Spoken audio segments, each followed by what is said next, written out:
Welcome back to Learn Economy. In this video, we are going to look at the relationship between output and unemployment. Potential output measures the capacity, especially productive capacity of the economy when unemployment is at its natural rate. Because people move from one job to another, or because people switch over from one job to another, there exists some kind of unemployment always in the economy, and the natural rate of unemployment thus is generally to be greater than zero. Thus, potential output is not the maximum output which an economy could theoretically produce, but it is something beyond that. You could say that it is something lower that beyond that, in the sense that it's something lower that. Okay, in most of the economic models that you see, the level of the output that is produced is proportional to the level of the input that we use for the production of the output. When I say inputs, we usually refer to capital as well as labor. One might imagine that increasing unemployment level beyond its natural rate, this could be associated with the output falling below its potential level.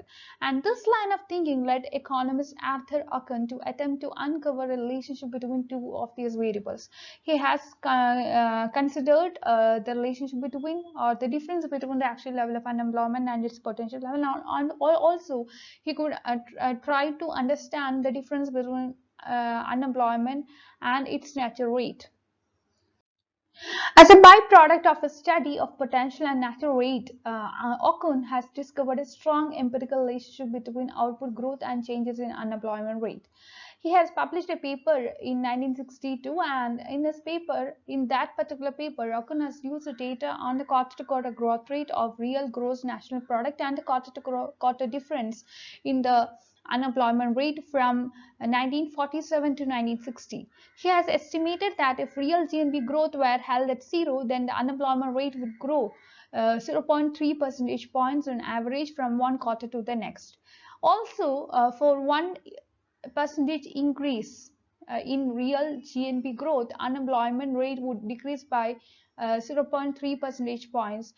Economists call this latter number as Okun coefficient. This empirical relationship, dubbed Okun's Law, has remained largely intact for 50 years.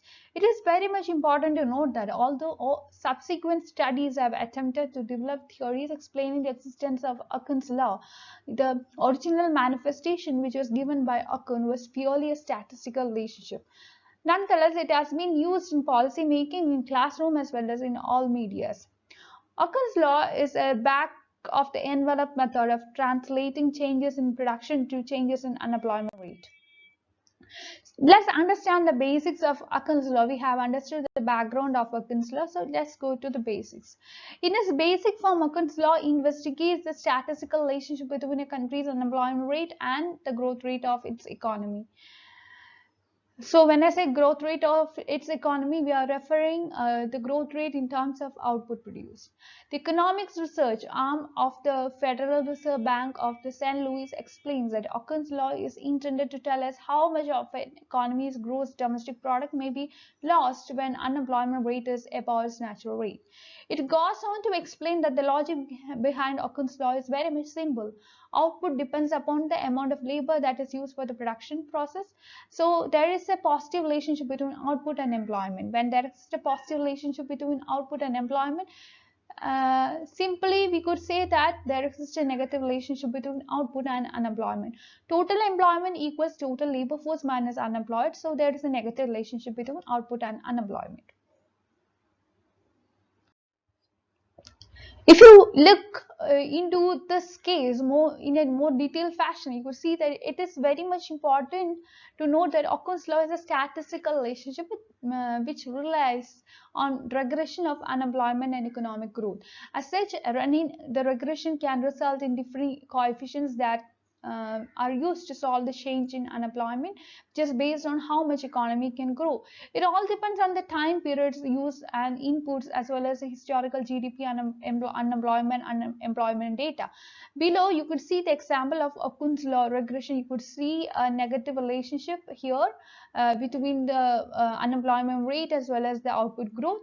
When you measure unemployment along the x-axis and output along the y-axis.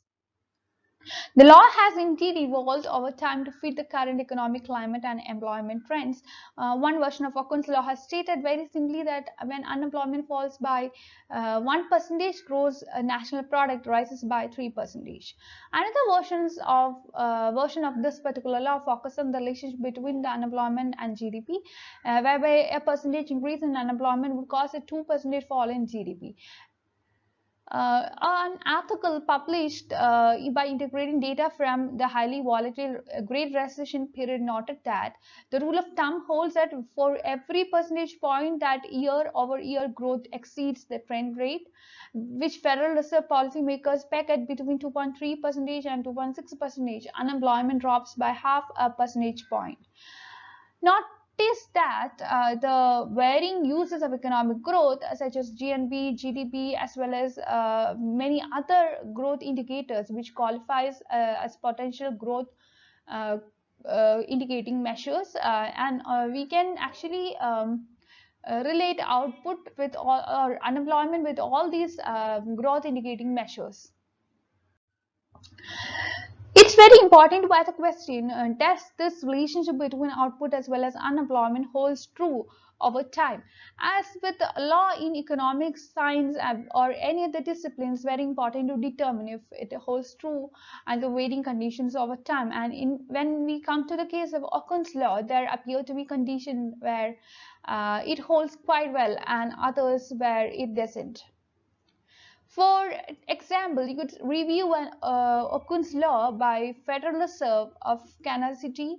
What they have done is that they have detailed that one of the Okun's first relationship looked at quarterly changes in unemployment compared to quarterly growth in real output, and this seemed to hold very well. There are also different ways to track unemployment, and of course, the primary testing ground of Okun's law has been the United States, because mostly people collect data from United States to understand the relationship between output and unemployment. Okun also analyzed a gap between potential economic output and actual output rate in the economy. The Kansas City study detailed differing versions of Okun's law, starting with its original quarterly relationship, a gap version that looked at differences in actual as well as potential output, including if the law would hold under a condition of full employment or even high unemployment situation. It settled on a more dynamic version, leaving options for variables to be left out or added, depending upon the levels of current as well as historical economic growth. Just ask a question, how useful is Okun's law? Despite the fact that there are in reality many moving parts to the relationship between unemployment as well as economic growth, there appears to be empirical support for this particular kind of law. The Kansas City's Fed study conducted by this Federal Reserve and all, this study concluded that Okun's law is not a tight relationship, but it predicts that growth slows down typically, and growth slowdowns would coincide with rising kind of unemployment. Regarding the fact it did not hold up that well during the times of financial crisis, and it could be speculated that the apparent failure of Okun's law could reflect in that kind of part, and this is considered to be a statistical noise. Other studies have been more supportive of Okun's law. Okun's law could be considered to be a useful guide, especially when we are much concerned about this monetary policy. But if the natural rate of unemployment is properly measured, this could be considered to be a useful guide as far as monetary policy is concerned. Just understand the bottom line kind of situations. Overall, there is little debate that Okun's law represents one of the most straightforward and convenient methods of investigating the relationship between economic growth and unemployment. And one of the key benefits of Okun's law is the simplicity of the law, especially with respect to stating that 1% decrease in unemployment will occur when economy grows about 2% faster than expected. However, relying on it to make specific predictions about unemployment, especially given the economic trends and all, this doesn't work that well.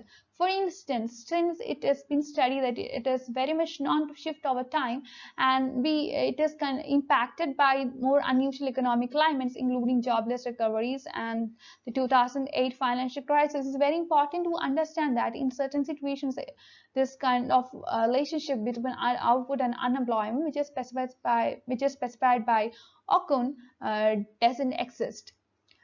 Because of the complexity of inputs, the different time periods which could be used, and the basic uncertainty that goes with running economic recessions, analysis could be very much complex. Okun's law may not be entirely predictive, but it could be considered as a framework as far as discussion of economic growth and unemployment is concerned, and its relationship between the two.